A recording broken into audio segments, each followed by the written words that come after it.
Anda sering berbicara dengan diri Anda sendiri? Dan apakah hal tersebut normal? Jadi pada kesempatan kali ini saya akan berbagi mengenai kegiatan yang menurut saya dapat membawa dampak positif di kehidupan kita sehari-hari. Kegiatan itu bernama self-talk.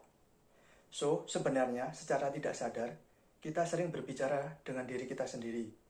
Contohnya, saat kita di pagi hari mematikan alarm dari handphone kita pun berkata di dalam hati, wah, mengganggu banget sih alarm dari HP ini, mengganggu orang tidur. Ataupun saat kita merasa lapar, kita pun berbicara dalam hati, makan apa ya yang enak, yang bisa mengenyangkan dan murah. Dan mungkin kegiatan tersebut akan terlihat aneh jika kita lakukan dengan menggunakan suara yang cukup keras. Contohnya, saat di depan cermin, kita pun berkata, ganteng banget gua hari ini.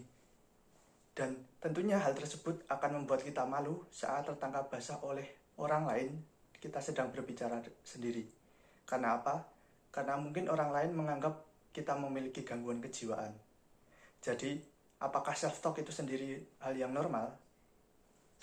Self-talk adalah kegiatan monolog yang dilakukan dengan cara menggabungkan pikiran sadar, keyakinan, dan juga pikiran bawah sadar. Self-talk mencakup kegiatan percakapan di dalam hati atau inner speech dan juga kegiatan percakapan dengan menggunakan suara atau vocal speech. Self-talk sendiri merupakan kegiatan yang normal untuk dilakukan, asalkan masih dalam batas wajar dan juga tidak menunjukkan indikasi ke arah gangguan kejiwaan. Psikologis percaya bahwa secara fakta kita melakukan self-talk untuk pertama kali dengan cara vocal speech. Pengalaman pertama self-talk tadi kita lakukan saat kita masih kecil, yaitu saat kita bermain sendiri dengan mainan kita. Pada tahun 1930, seorang psikologis asal Rusia, Lev Vygotsky, melakukan hipotesis bahwa self-talk yang dilakukan secara vokal yang dilakukan oleh anak-anak adalah kunci dari perkembangan mereka. Dengan mengulangi perkataan orang dewasa yang mereka dengar, anak-anak belajar untuk mengatur kebiasaan dan emosi yang mereka miliki. Anak-anak biasanya mengulangi percakapan yang mereka dengar dari orang dewasa kepada mainan yang ia mainkan. Namun, seiring dengan perkembangan usia si anak, self-talk yang tadinya merupakan kegiatan yang dilakukan dengan vocal speech akan beralih ke arah inner speech. Internal self-talk atau inner speech merupakan kegiatan yang sangat penting dan memiliki pengaruh yang besar bagi kehidupan kita. Dengan melakukan inner speech atau internal self-talk, kita dapat memperoleh berbagai manfaat. Yang pertama, yaitu menjaga kesehatan mental kita. Kesehatan mental dapat dijaga dengan cara melakukan positive affirmation. Contohnya, dengan berterima kasih kepada diri kita sendiri sebelum kita tidur. Kegiatan tersebut dapat membuat kita menjadi lebih dihargai atas semua pekerjaan atau kegiatan yang telah kita lakukan selama satu hari. Yang kedua, meningkatkan rasa kepercayaan diri. Salah satu contoh self-talk yang digunakan untuk meningkatkan kepercayaan diri adalah dengan berkata, anggaplah semua yang ada di depanmu adalah batu. Yang self-talk tadi kita katakan terhadap diri kita sendiri saat kita akan melakukan public speaking ataupun saat akan berbicara di depan banyak orang.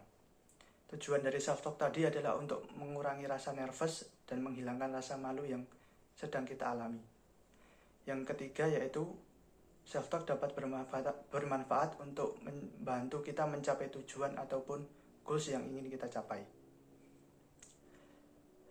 Tentunya kita pernah berada pada kondisi di mana kita memiliki banyak tugas ataupun pekerjaan yang harus kita lakukan. Sehingga kita merasa frustasi ataupun bingung untuk mulai mengerjakan tugas tadi dari mana. Ternyata hal tersebut dapat diatasi dengan cara self-talk yang menyuruh diri kita sendiri untuk tetap tenang dan memulai untuk mengerjakan tugas berdasarkan prioritas yang telah kita tetapkan. Baik itu prioritas waktu ataupun urgensi dari tugas. Yang keempat, yaitu mengontrol emosi dan perasaan kita yang sedang kalut. Salah satu jalan untuk mengontrol emosi ataupun perasaan kita yang sedang kalut adalah dengan cara melakukan self-talk secara berulang-ulang. Contohnya, dengan cara berkata, tenang, tenang, tenang, yang kita lakukan saat kita sedang merasa kalut ataupun berkata sabar, sabar, sabar saat kita sedang merasa emosi yang begitu meledak-ledak. Self-talk sendiri sebenarnya telah saya lakukan dalam kehidupan sehari-hari. Ada beberapa self-talk yang telah saya lakukan. Yang pertama, berterima kasih kepada diri sendiri sebelum tidur. Saya akan berkata kepada diri sendiri, Faris, terima kasih atas apa yang kamu lakukan hari ini. Semuanya telah berjalan dengan baik.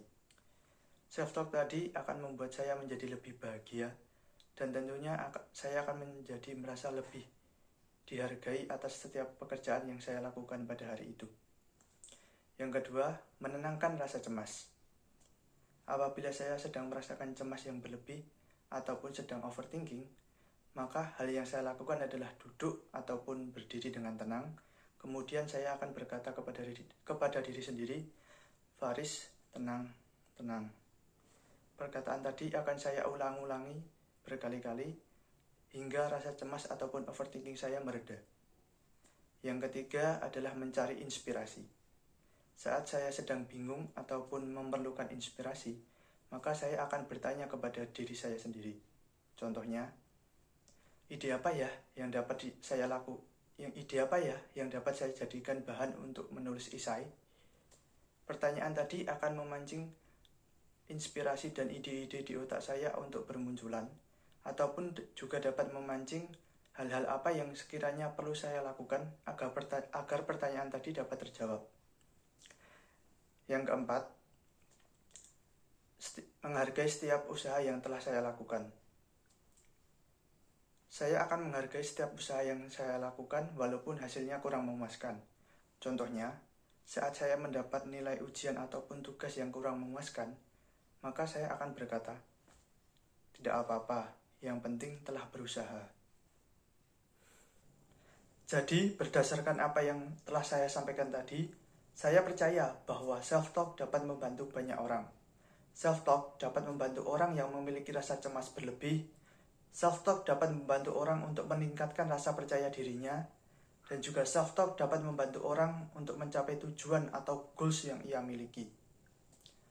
For the last question, bagaimana caranya untuk melakukan self-talk dengan tepat dan juga dapat memperoleh manfaat darinya? Yang pertama, hindarilah pikiran negatif. Hindarilah pikiran negatif yang seringkali muncul di pikiran. Dan kita juga tidak boleh melakukan negatif self-talk. Contohnya, wah, bodoh banget sih aku. Atau, kenapa mukaku harus jelek? Self-talk seperti tadi hanya akan membuat kita merasa minder ataupun tidak percaya diri. Dan juga akan membuat perasaan kita menjadi lebih terpuruk. Yang kedua, buatlah positive affirmation. Afirmasi positif adalah pernyataan positif yang kita lakukan untuk menghilangkan pikiran negatif kita. Afirmasi positif dapat dilakukan di pagi hari ataupun saat kita akan tidur. Afirmasi positif dapat berupa kata-kata penyemangat. Contohnya, yuk semangat, semangat, semangat, semangat menjalani hari. Yang ketiga, kelilingilah diri kita dengan orang-orang yang positif. Mungkin banyak orang yang tidak menyadari bahwa manusia dapat menyerap pandangan ataupun emosi dari orang lain. Oleh karena itu, kelilingilah diri kita dengan orang-orang yang positif, yang mempunyai pandangan positif dan juga emosi yang baik, agar kita tidak tertular oleh pandangan yang negatif ataupun emosi yang negatif. Sehingga kita tidak akan berbuat perilaku yang menyimpang ataupun negatif. Yang keempat, lakukanlah positive self-talk secara rutin agar menjadi kebiasaan. Sebuah pesan terakhir sebelum saya tutup, cobalah memanfaatkan kemampuan self-talk yang Anda miliki. Cobalah gali manfaat dan kegunaannya bagi hidup Anda. Cobalah untuk menerapkan self-talk dalam kehidupan sehari-hari Anda. Dan pastikan bahwa self-talk tersebut adalah positive self-talk dan bukan negative self-talk.